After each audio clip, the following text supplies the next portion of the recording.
Donc je suis arrivé en tant que téléconseiller à l'EDA, j'ai fait téléconseiller pendant 6 mois où ça s'est plutôt bien passé.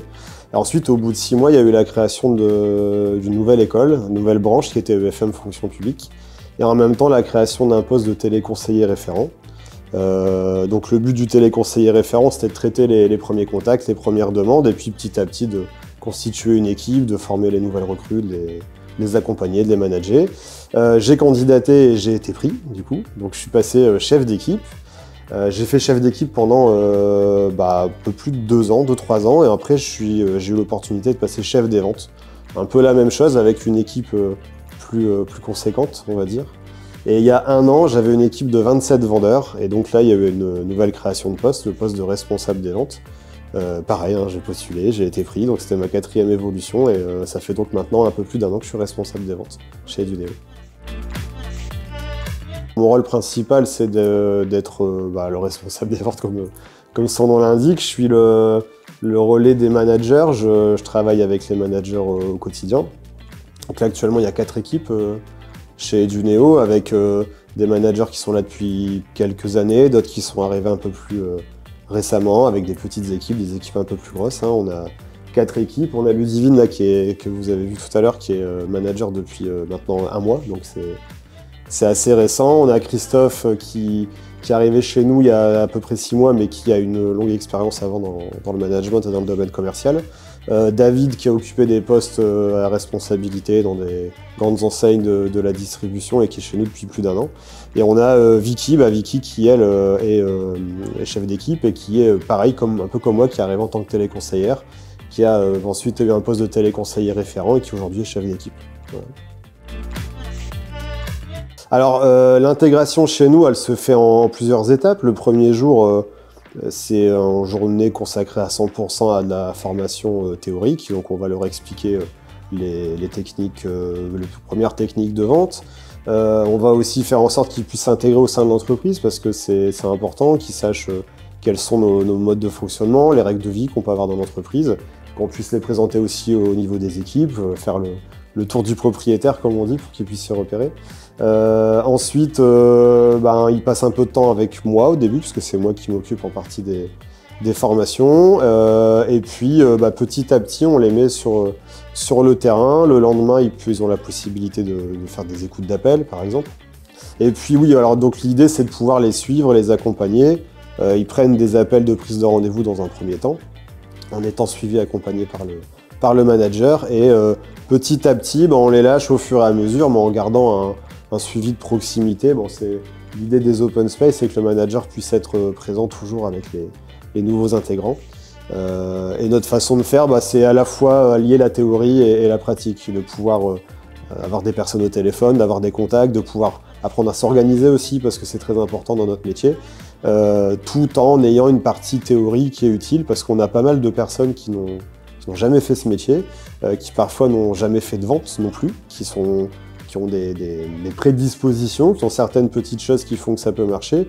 Nous, notre rôle, c'est pour les personnes qui ont envie de réussir et de faire ce métier, c'est de pouvoir les accompagner et de leur donner la théorie qu'ils n'ont pas toujours. On a tout, les critères, c'est de plaire à Marie, qui fait les entretiens de recrutement.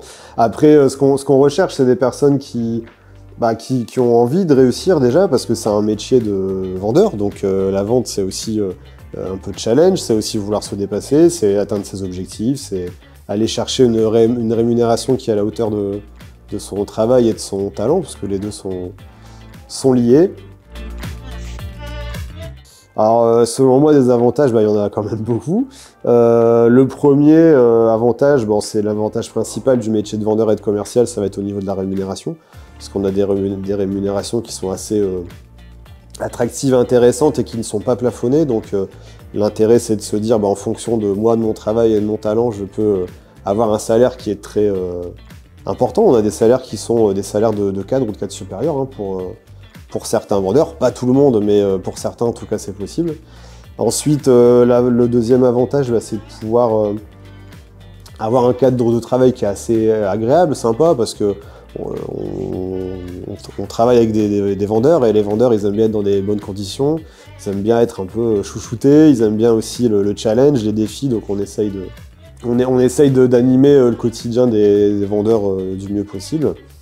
Après, bon, il y a des avantages au niveau des horaires, parce que c'est vrai qu'on ne travaille pas les week-ends, par exemple. Donc pour une personne qui a des enfants, pour une personne qui a des activités le week-end, c'est vrai que c'est bien. Hein, on peut être en week-end le vendredi à 13 h, donc c'est appréciable, hein, en tout cas. Et puis, après, l'intérêt, c'est aussi de se reconnaître un peu. Je pense que comme toute entreprise, on a des valeurs, on a des gens qui se sentent bien ici. On parle d'un métier où on parle de turnover dans notre métier. On a des personnes chez nous qui sont là depuis 12 ans, 8 ans, 9 ans, comme moi, qui sont là depuis le début, même pour certains. Et moi, je pense que s'ils sont là, c'est qu'ils s'y sentent bien, au final. Après, bon, le challenge, hein, notre métier est conçu pour le challenge, en fait, de vouloir se dépasser, de vouloir aller chercher plus, de vouloir faire mieux que le mois d'avant, par exemple.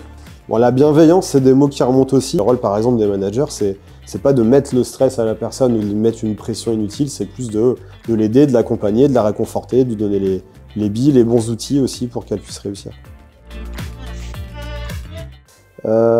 Pourquoi pas rejoindre Eduneo, en fait, moi je m'étais dit pourquoi pas, et ça fait 9 ans que je suis là en fait, parce que je me suis un peu reconnu dans l'annonce. J'avais une crainte qui était de pas y arriver, parce que quand j'ai vu les salaires qu'on pouvait gagner, quand j'ai vu le métier, quand j'ai vu les missions, même si j'avais un petit peu d'expérience dans la vente, c'était assez léger. Au début, oui, j'ai eu une petite crainte de pas y arriver. Mais j'ai persisté, et puis ça a vite plutôt bien fonctionné. Et puis bon, si je suis encore là aujourd'hui, c'est que ça va plutôt bien. Et il y a beaucoup de personnes qui sont dans ce cas de figure-là. Moi, je le sais parce que comme je fais les formations en discutant avec des personnes qui intègrent la société, il y en a beaucoup qui disent j'ai postulé, mais je suis pas sûr d'y arriver. Et je pense qu'il y a beaucoup de personnes qui postulent pas en disant non, c'est pas fait pour moi, j'y arriverai pas. Alors qu'en fait, je pense qu'on peut se surprendre soi-même. Et on voit beaucoup de personnes en entretien qui disent j'ai tenté le coup, je vais voir ce que ça donne. Et nous, c'est aussi notre métier de pouvoir déceler le potentiel chez les gens, pouvoir déceler le vendeur qui se cache derrière monsieur et madame tout le monde, et de pouvoir l'aider justement à réussir, à changer de vie, parce que c'est un métier qui peut changer de vie aussi. Bon, après, le salaire fait beaucoup, hein, à partir du moment où on gagne bien sa vie, je pense que ça peut aider dans la vie.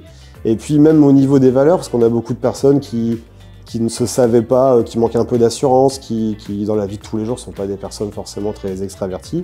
Et puis grâce à ce boulot, qui disent j'ose plus, je communique plus facilement, j'apprends aussi à dire les choses, parce que c'est des choses qu'on apprend dans notre métier. Et oui, ça peut... je pense que pourquoi pas, il faut tenter le coup. De toute façon, nous on sera là pour dire s'il y a quelque chose à faire ou pas. Si vous vous reconnaissez dans cette vidéo, si vous aimez le challenge, vous avez envie d'un nouveau défi professionnel, n'hésitez pas.